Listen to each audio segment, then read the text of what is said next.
A lot of this isn't going to make sense to you, and I'm sorry about that. I'm just going to start at the beginning, with the house.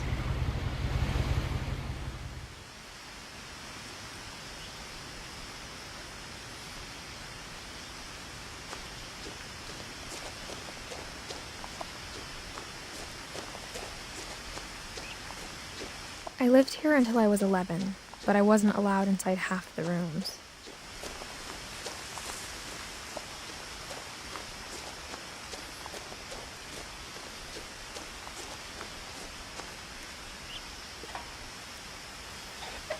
Inside the mailbox were bills from 7 years ago, marked urgent, open immediately.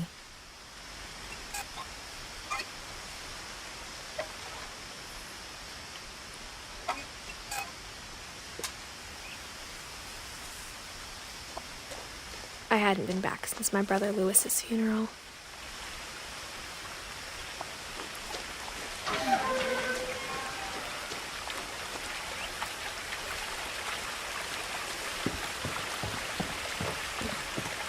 In her will, my mother left me a key, but didn't tell me what it unlocked. Maybe she thought I'd know, or she thought that the mystery would be enough to bring me back.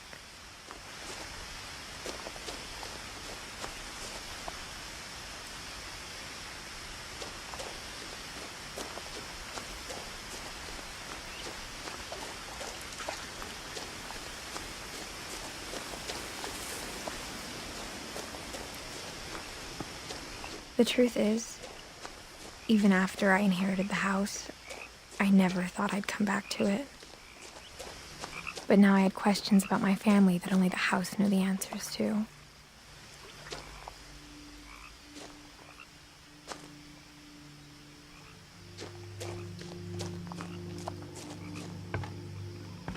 The woods around the house have always been uncomfortably silent, as if they're about to say something but never do.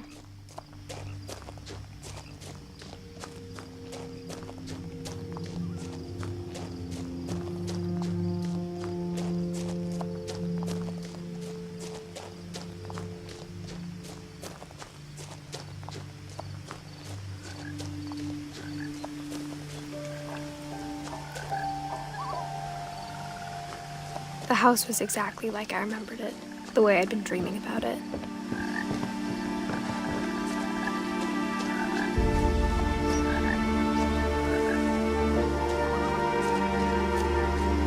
As a child, the house made me uncomfortable in a way I couldn't put into words.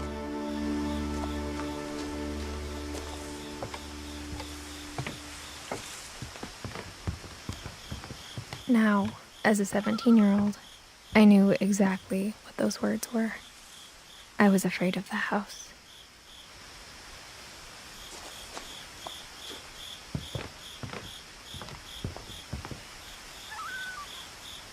I hoped the key might unlock the front door. It didn't.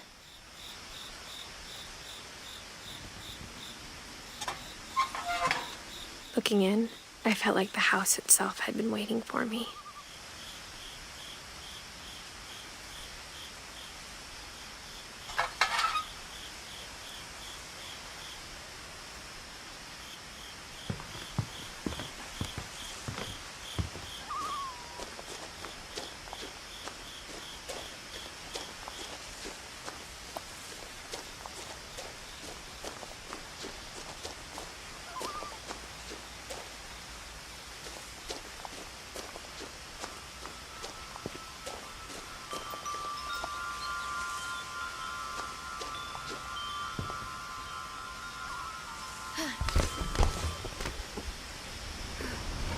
Crawling through the doggy door used to be a lot easier when I was 11.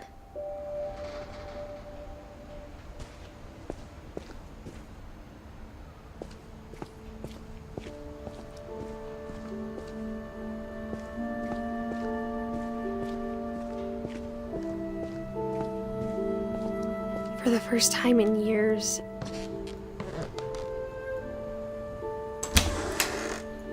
I felt like I was home.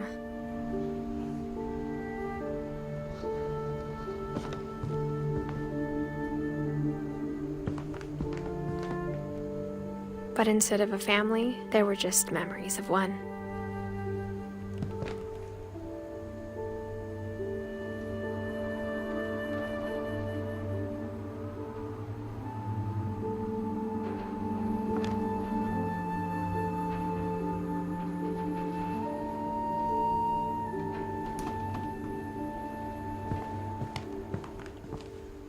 Like how after Louis started working at the cannery, we all got sick of eating salmon.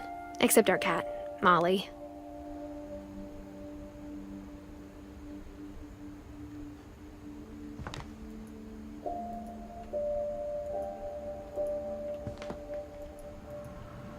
Or how only one restaurant would deliver to our house, so we had Chinese a lot.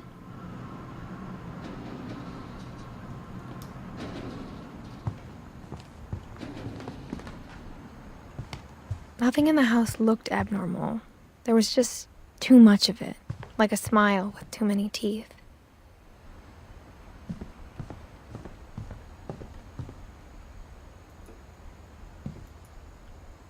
My mom wasn't much of an optimist, but she never stopped believing that my brother Milton was alive.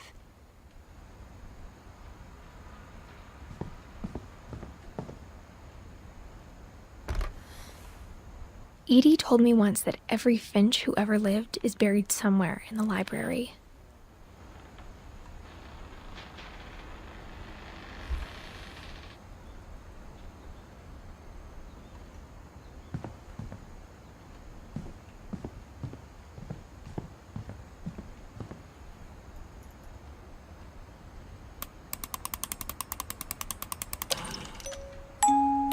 Great-Grandpa Sven built a music box for Barbara, along with the rest of the house.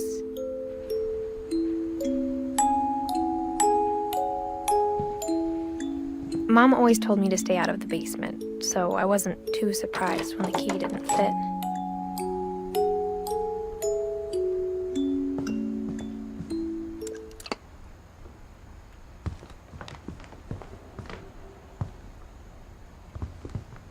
The table was still a wreck from the night we left.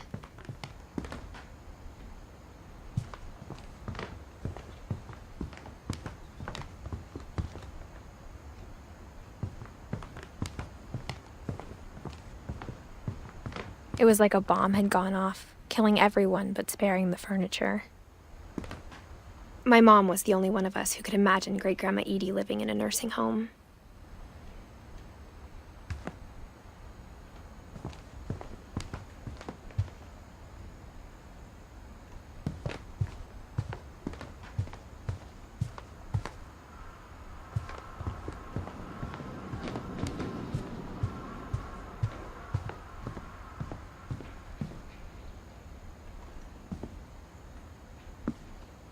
After Milton disappeared, Mom sealed up all the bedrooms. Then Edie retaliated and drilled peepholes.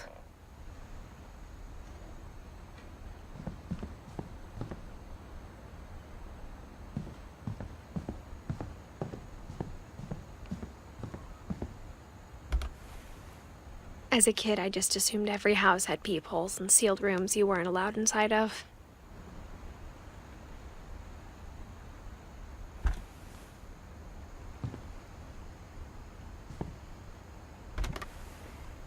My Grandpa Sam spent 7 years sharing a room with his dead brother, Calvin.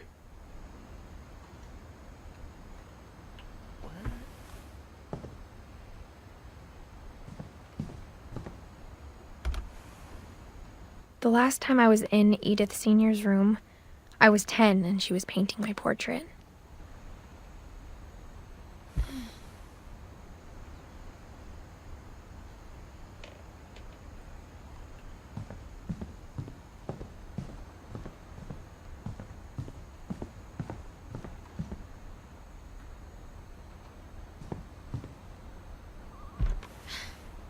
Barbara was a child star for 2 years, until America grew out of it.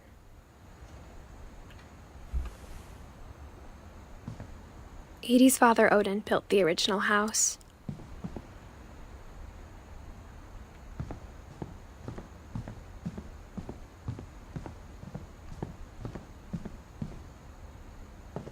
I spent a lot of time playing in Great Uncle Walter's room.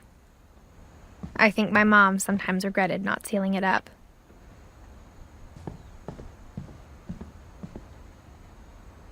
Louis told me there were secret passages, but I never believed him.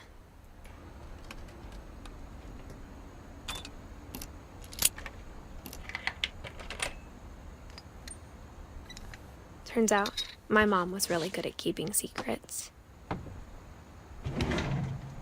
Now it was time to find out what my mom had been afraid of.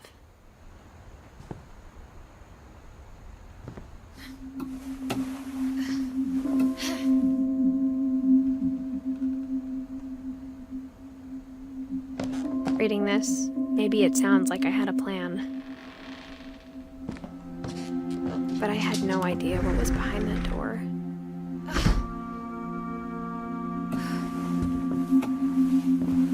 Just like I had no idea where all this was gonna lead.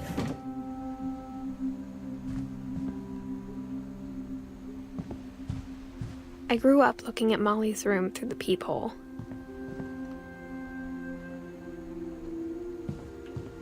Being inside for the first time, I felt like I'd stepped behind a painting.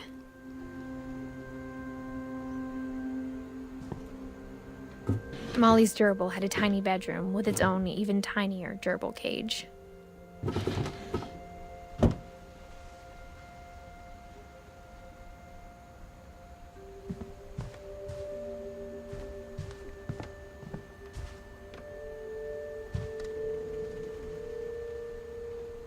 I got the sense Edie had spent a lot of time here, before my mom sealed the doors.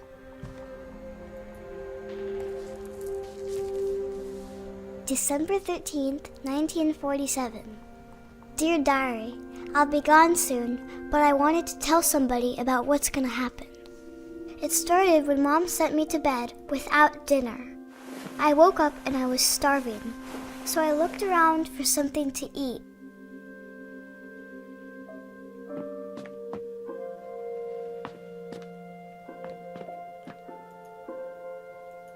My Halloween candy was all gone.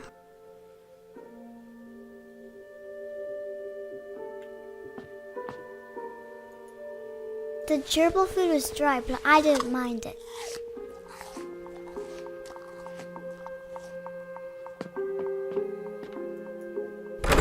Mom, can I come out now? Sweetheart, it's late. Go to sleep.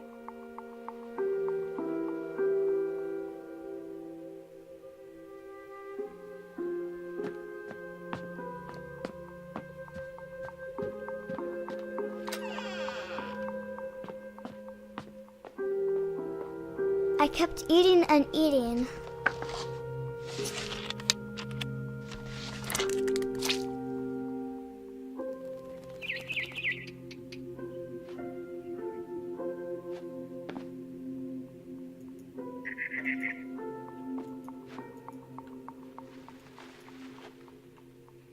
I ate a lot of things that night.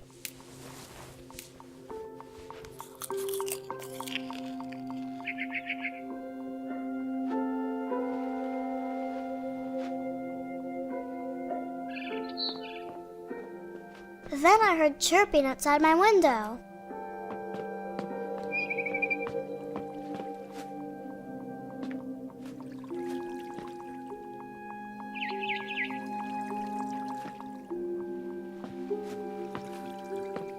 It was a barn swallow going back to her nest. I reached out for her.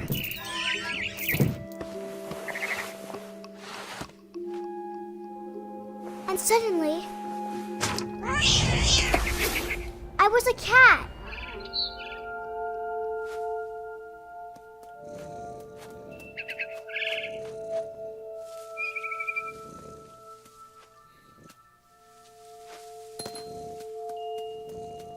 I tried to be quiet, but the bird was really scared.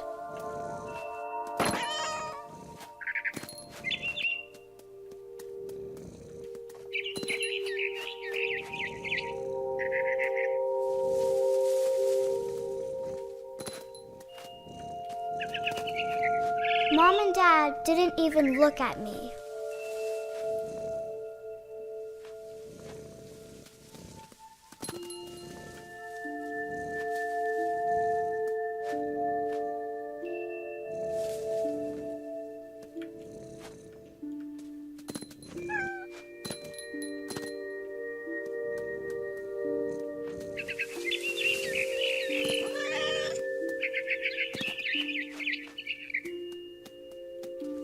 I jumped and I almost got her.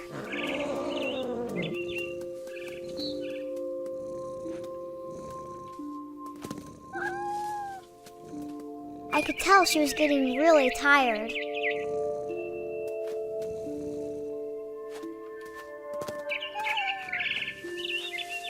Now I was up in the big tree. I promised Dad I wouldn't climb it anymore. All I cared about was eating that mama bird.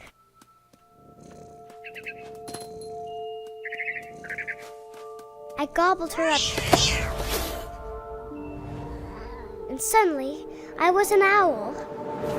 First, all I heard was the wind. Then I heard little teeth nibbling in the grass.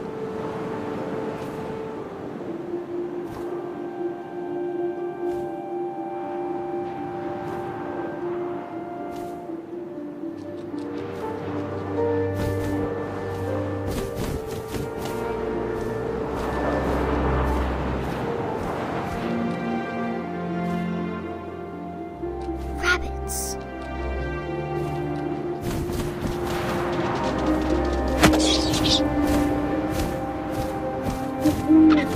I imagined his face looking up and seeing mine through my talons.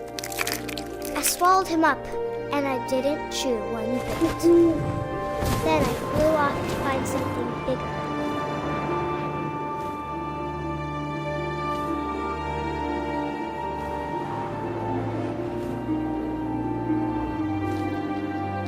A mama rabbit.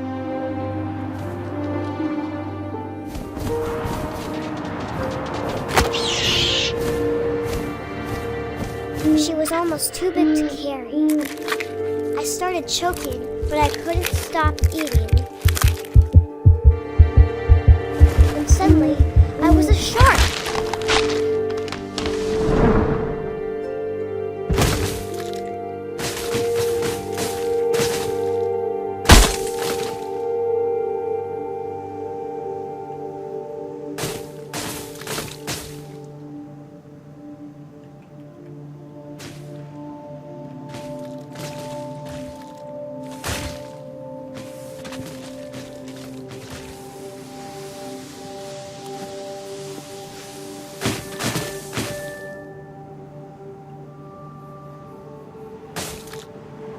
I rolled off the cliff and into the ocean. Now, I was hungrier than ever.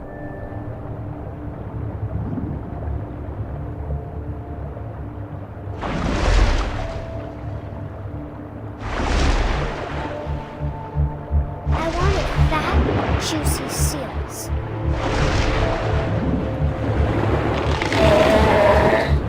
I tore off her flipper, and it tasted really good.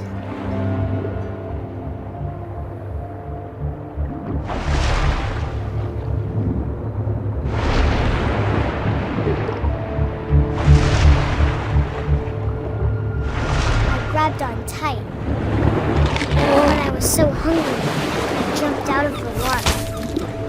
When I opened my eyes, everything had changed.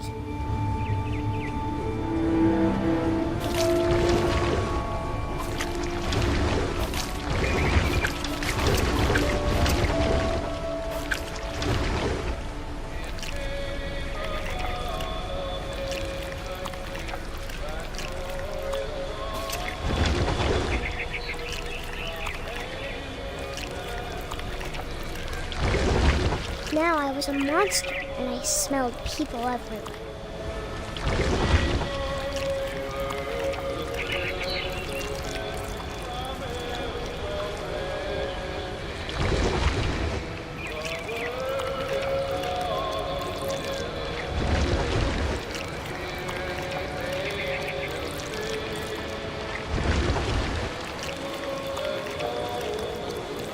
I was big, but I moved real quiet.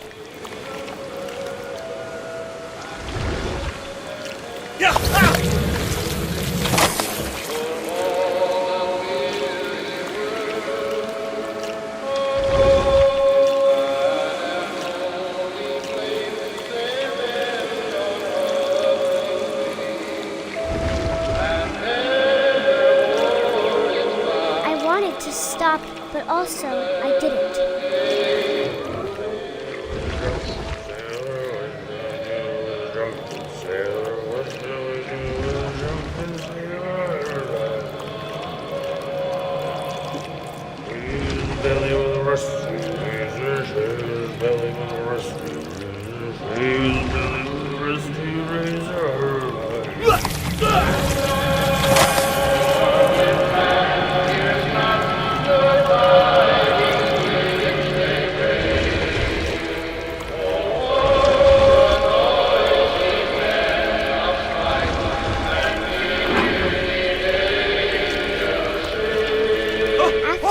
Passenger, I was still hungry. And to cross the water, I smelled something new. Something I had to have, so I swam towards it.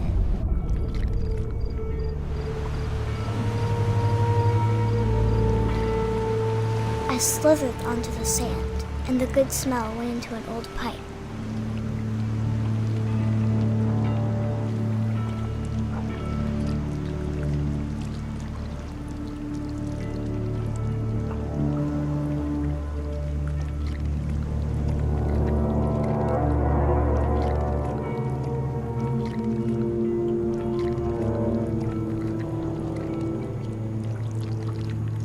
I got closer and closer.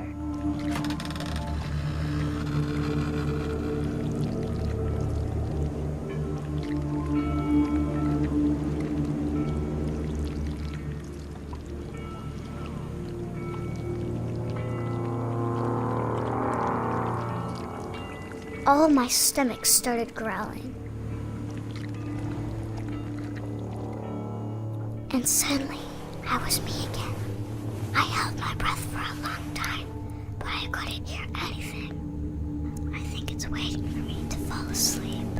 But it's not going to wait much longer.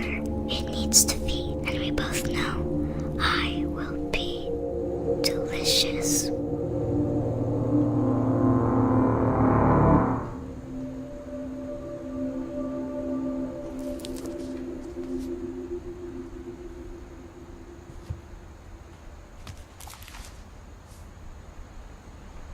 I'm not sure if I believed all of that, but I'm sure Edie would have.